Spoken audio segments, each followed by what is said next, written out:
Yes. Hello दोस्तों, नमस्कार।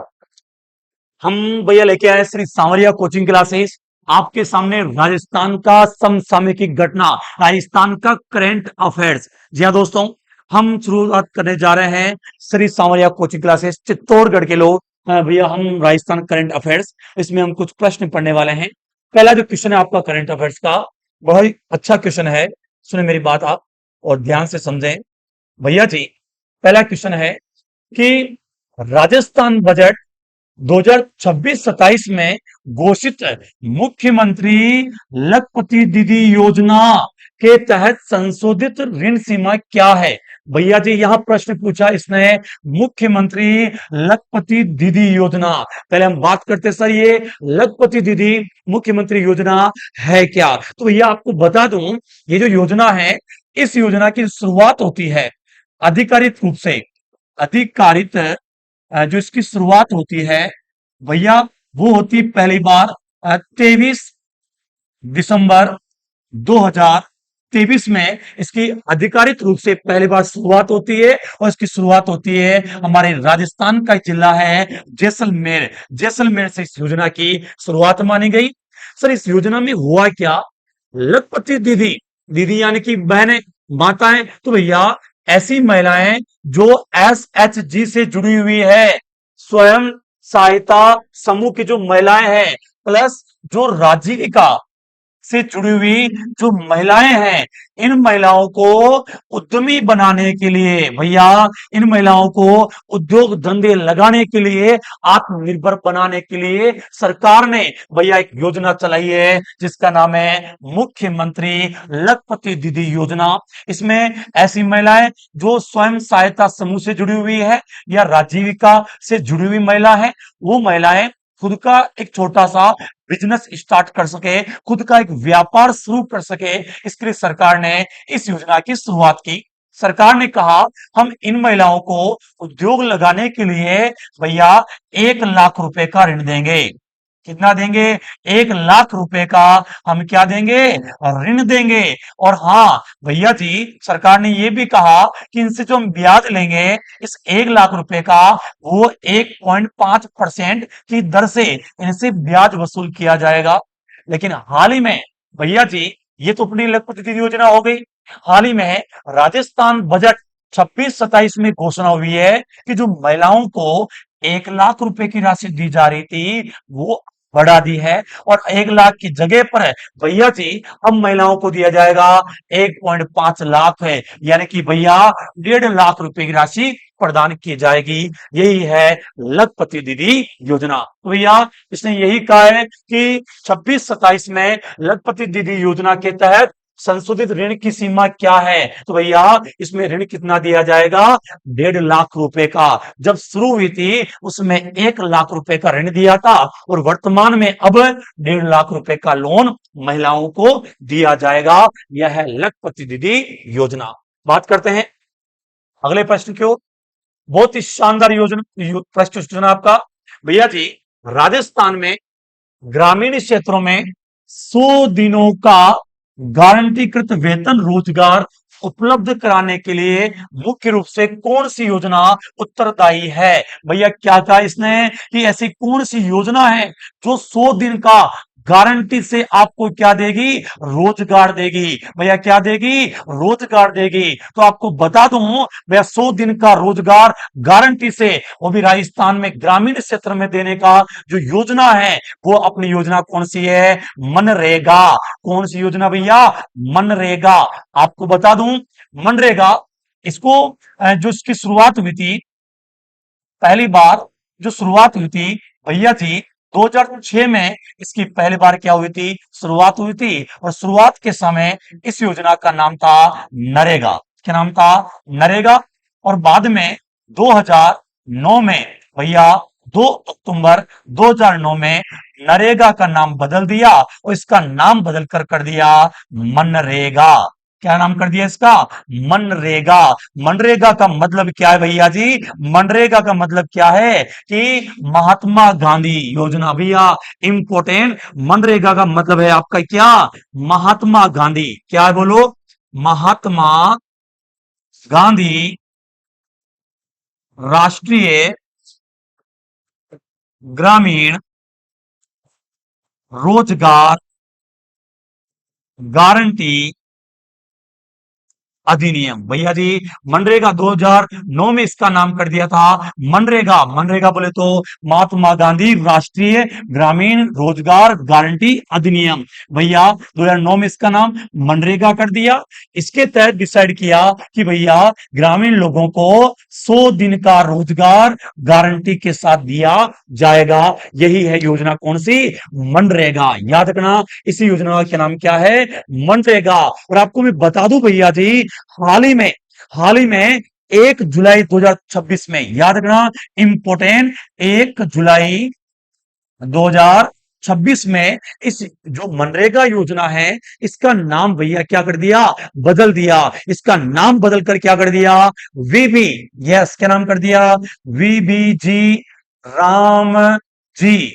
भैया जी, वर्तमान में 1 जुलाई 2026 से इसका नाम चेंज कर दिया और अब मनरेगा का नाम होगा क्या? वीबी जी राम जी। अब इसको कहेंगे वीबी जी राम जी, या इसको आप जी राम जी के नाम से भी जान रहे हैं। किस नाम से? जी राम जी। जी राम जी। मनरेगा को क्या कहेंगे? जी राम जी, यानी कि पूरा नाम है वीबी जी राम जी। यानी कि वीबी बोले तो विकसित भारत, विकसित भारत ग्रामीण, ग्रामीण रोजगार एंड, ग्रामीण फॉर रोजगार एंड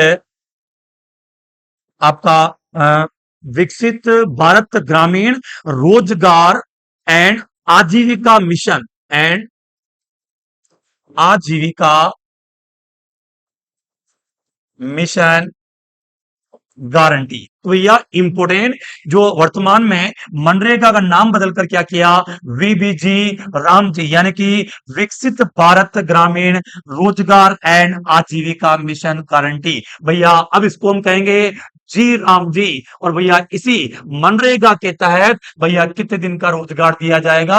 100 दिन का। शुरुआत पहली बार हुई थी 2006 में, इसका नाम मनरेगा किया था 2009 में, और 1 जुलाई 2026 से इसको जानते हैं वीबीजी राम जी, यानी कि जी राम जी। ये भी आपको याद रखना है।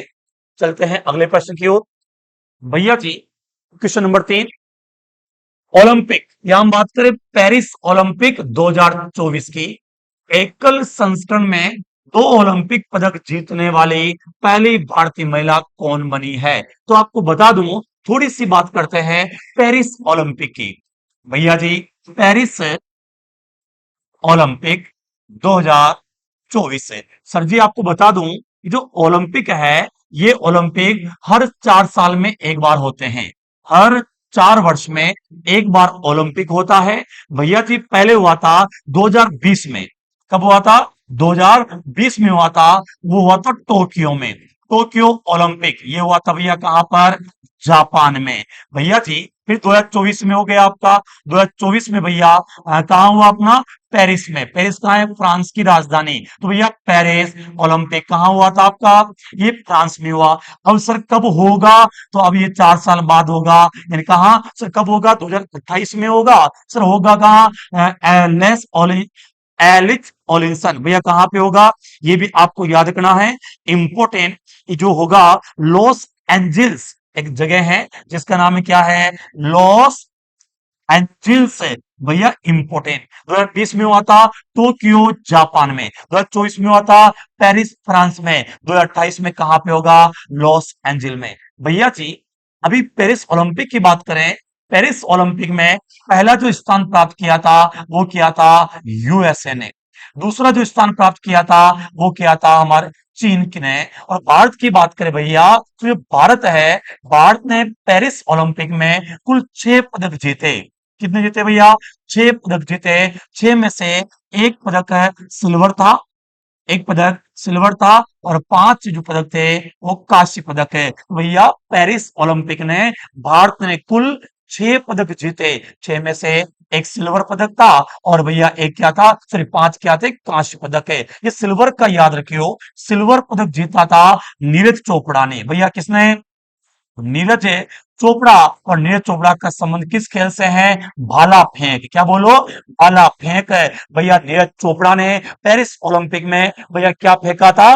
भाला फेंका था और भाला फेंक कर हमारे इंडिया को सिल्वर मेडल दिलाया। इसके अलावा 5 कांस्य पदक जीते गए। भैया 5 में जो है इनमें से एक ही खिलाड़ी है भैया, ओलंपिक पेरिस की बात कर रहे हैं तो पेरिस ओलंपिक में पदक जीतने वाले इनमें से एक ही खिलाड़ी दिख रही है हमें, जिसका नाम क्या है? मनु भाकर। क्या नाम है? मनु भाकर। भैया ये पहली भारतीय महिला है और भैया हाँ, इसने 2 ओलंपिक जीते थे और दोनों भैया इसने जीते, इसके अंदर 2 पदक जीते, सॉरी भैया, दोनों कांसे के। भैया एक संयुक्त रूप से जीता और एक एकल में जीता। और मनु भाकर भैया बहुत तगड़ी खिलाड़ी है। और मनु भाकर की हम बात करें तो जो मनु भाकर है भैया, ये बहुत ही जोरदार और अच्छे खिलाड़ी है। और इसने जो पदक जीता वो कौन सा? कांस्य पदक जीता। कौन सा बोलो? कांस्य पदक जीता भैया जी। अगर हम बात करें विनेश फोगाट, ये महिला खिलाड़ी है और हाँ, इसका संबंध किस खेल से है? वो क्या है आपका? भैया जी कुश्ती। क्या बोलो? कुश्ती इसका खेल है। मीराबाई चानू की बात करें, इसका है वेट लिफ्टिंग। वेट लिफ्टिंग वे इसका खेल है। पीवी सिंधु की बात करें, इसका खेल है बैडमिंटन। तो आपको बताना है मनु भाकर का संबंध है भैया किस खेल से है, ये आपको बताना है। और मनु भाकर ने पेरिस ओलंपिक में 2 कांस्य पदक जीते थे, ये भी आपको याद रखना है। Okay okay. अगले प्रश्न की बात करें भैया जी, 2024 के अंत में चर्चा में आई एक योजना है बहुत ही अच्छी, जिसका नाम क्या है? पीएम विद्या लक्ष्मी योजना। आपको बता दूं, पीएम विद्या लक्ष्मी योजना सर ये क्या है? पीएम विद्या लक्ष्मी की योजना का मतलब है ऐसे बच्चे जो भैया शिक्षा और आईआईटी से भी पढ़ के और आगे शिक्षा ग्रहण करना चाहते हैं। भैया जो आगे की शिक्षा, उच्च शिक्षा प्राप्त करना चाहते हैं, उन उच्च शिक्षा प्राप्त करने वाले जो विद्यार्थी हैं, उन विद्यार्थी को सरकार ऋण देगी। क्या देगी? ऋण देगी भैया। इसी का नाम क्या है? पीएम विद्या लक्ष्मी। तो भैया इस योजना के तहत क्या है? सी आंसर, उच्च शिक्षा के लिए मेधावी छात्रों को वित्तीय सहायता देना। याद रखना, पीएम विद्या लक्ष्मी योजना के तहत जो बालक उच्च शिक्षा प्राप्त करने के लिए विदेश में जाना चाहते हैं, उनको सरकार क्या करेगी? वित्तीय सहायता प्रदान करेगी, यानी उनको क्या देगी? लोन देगी। ये भी आपको याद रखना है।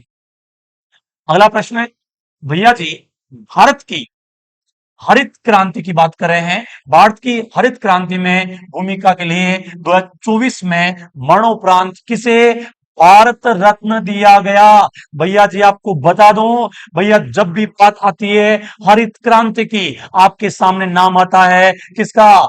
M S Swaminathan. याद रखना, वेरी वेरी इंपॉर्टेंट। पूरे जीके में कहीं भी जब भी बात हरित क्रांति की आए तो आपका आंसर क्या होगा? एम एस स्वामीनाथन है। इसी स्वामीनाथन को भारत में हरित क्रांति का क्या कहते हैं भैया? जनक कहते हैं। याद रखना, भारत में हरित क्रांति का जनक कौन है? एम एस स्वामीनाथन है। और इसी स्वामीनाथन को हाल ही में 2024 के अंदर मरणों उपरांत भैया किस पदक से सम्मानित किया गया? इसे भारत रत्न से सम्मानित किया गया। चलते हैं अगले प्रश्न की ओर। बहुत ही शानदार प्रश्न है। प्रश्न भैया क्या है?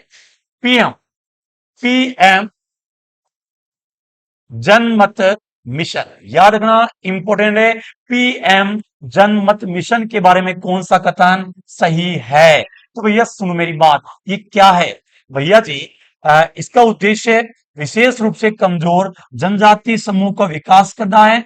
बिल्कुल है। जो ऐसे जनजाति समूह है जो कमजोर हैं, उनकी सहायता करना उनका उद्देश्य बिल्कुल है। इसमें आवास, स्वच्छ जल, सड़क जैसे 11 महत्वपूर्ण कार्य शामिल है। बिल्कुल, इनमें जो जनजातीय समूह है वहां पर आवास के लिए घर बनाए जाएंगे, सड़कें बनाई जाएंगी और इससे 11 कार्य शामिल है। बिल्कुल सही है। इस मिशन का बजट 24,000 करोड़ रुपए से अधिक है। बिल्कुल है, इस मिशन का जो बजट है वो 24,000 करोड़ से भी क्या है? अधिक है। बिल्कुल सत्य है भैया जी। ये विशेष रूप से पूर्वोत्तर भारत के जनजाति आबादी के लिए नहीं नहीं नहीं नहीं भैया। ये जो मिशन चला है ये हमारे भारत के 18 राज्यों के लिए है, केवल पूर्वी राज्यों के लिए नहीं है। ये 18 राज्यों के लिए और एक केंद्र शासित प्रदेश के लिए है। याद रखना, एक केंद्र शासित प्रदेश कौन सा वाला? अंडमान निकोबार। भैया याद रखना, ये जो योजना है ये हमारे भारत के 28 राज्यों और एक केंद्र शासित प्रदेश अंडमान निकोबार के लिए योजना लागू है। ये आपको याद रखना है, यानी कि ए बी सी तीनों सही है भैया। ए बी सी तीनों सही है, तो इसका आंसर क्या है भैया? बी आंसर है। ये भी आपको याद रखना है। अगला है, राजस्थान के निम्नलिखित में से किस केंद्रीय रूप से संरक्षित टिकट वाले स्मारक में 2024-25 में सर्वाधिक घरेलू पर्यटक आए हैं? याद रखना, सबसे ज्यादा 24-25 के अंदर सर्वाधिक घरेलू पर्यटक कहां पे आए भैया? चित्तौड़गढ़ के किले में। कहां पर आए? चित्तौड़गढ़ के किले में। और अगर आपसे पूछा जाए 2025 26 के अंदर सर्वाधिक घरेलू पर्यटक कहां पर आए, तो 25-26 के अंदर भी सबसे ज्यादा घरेलू पर्यटक कहां पर आए? चित्तौड़गढ़ में आए। ये भी आपको याद रखना है। चलते हैं अगले प्रश्न की ओर। इंपोर्टेंट भैया जी, एक क्वेश्चन है आपके सामने। प्रश्न है, अंतर्राष्ट्रीय योग दिवस 2025 या 25 की पूछ रहा है, याद रखना। अंतर्राष्ट्रीय योग दिवस 2025 का विषय क्या है? वेरी वेरी इंपोर्टेंट, आप याद रखना। इसमें पूछा है इसने क्या? इंपोर्टेंट। 2025 का अंतर्राष्ट्रीय योग दिवस आपको बता दूं, योग दिवस मनाते हैं कब? 21 जून को प्रतिवर्ष। याद रखना, हर साल प्रतिवर्ष है 21 जून को क्या मनाया जाता है? अंतर्राष्ट्रीय योग दिवस मनाया जाता है। और 2025 में जो योग दिवस मनाया गया, इसकी थीम क्या थी? एक पृथ्वी एक स्वास्थ्य के लिए। Very very important. 2025 में जो भैया आपने मनाया गया था अंतर्राष्ट्रीय योग दिवस, इसकी थीम क्या थी? एक पृथ्वी एक स्वास्थ्य के लिए। ये भी आपको याद रखना है। अगर पूछा जाए कि सर बताओ 2026 की थीम क्या है, 2026 की थीम क्या है, तो भैया इसमें 2026 की जो थीम है वो थीम क्या है आपकी? स्वस्थ आयु के लिए योग। इंपोर्टेंट क्या है बोलो? स्वस्थ आयु के लिए योग। वेरी वेरी इंपोर्टेंट भैया। 2025 की थीम क्या थी? 25 की थीम थी एक पृथ्वी एक स्वास्थ्य के लिए योग। और 2026 की थीम क्या थी भैया? स्वस्थ आयु के लिए योग। ये भी आपको याद रखना है। और हर वर्ष यानी 21 जून को भैया अंतर्राष्ट्रीय योग दिवस मनाया जाता है। अगला प्रश्न की बात करते हैं। वेरी वेरी इंपोर्टेंट, कौन सी परियोजना, सुनना मेरी बात, कौन सी परियोजना सन सिटी जोधपुर को पीने का पानी प्रदान करती है? वेरी वेरी इंपोर्टेंट, कौन सी योजना सन सिटी जोधपुर को पीने का पानी प्रदान करती है? तो याद रखना, आपको बता दूं, जोधपुर जो सिटी है इसको पीने का पानी आता है कहां से? राजीव गांधी लिफ्ट कैनाल से। किससे? राजीव गांधी लिफ्ट कैनाल से। भैया ये इंदिरा गांधी नहर परियोजना, भैया इंदिरा गांधी नहर परियोजना, भैया इसका ये हिस्सा है। कौन सी योजना? राजीव गांधी लिफ्ट कैनाल योजना। और आपको बता दूं, इसी योजना को जोधपुर की जीवन रेखा कहते हैं। जोधपुर की क्या कहते हैं? जीवन रेखा कहते हैं। और हाँ, जोधपुर के जो लोग हैं उनको पीने के लिए जो पानी आता है वो इसी से आता है। इसलिए जोधपुर की lifeline Rajiv Gandhi lift canal को कहते हैं, जो इंदिरा गांधी नहर योजना से जुड़ी हुई है। थोड़ी सी बात करें जवाई बांध परियोजना के बारे में। भैया जी, जवाई बांध परियोजना, जवाई बांध जो है आपका कहां पर है? पाली में है। और हाँ, आपको बता दूं, पाली और जालोर में, पाली और जालोर के लोगों को पीने के लिए पानी आता है कहां से? जवाई बांध से।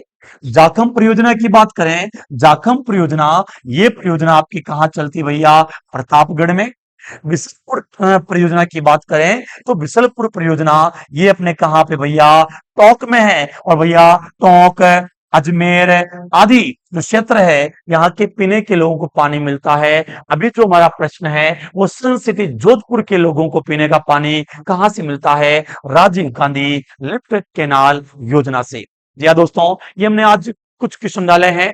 आप रोजाना इसी चैनल को सब्सक्राइब करें, लाइक करें, और रोजाना मैं आपको आधा घंटा 1 घंटा करंट अफेयर्स क्लास लूंगा और आपके एग्जाम से पहले आपको 2026 का पूरा करंट जीके पढ़ाऊंगा। धन्यवाद दोस्तों, थैंक यू वेरी मच।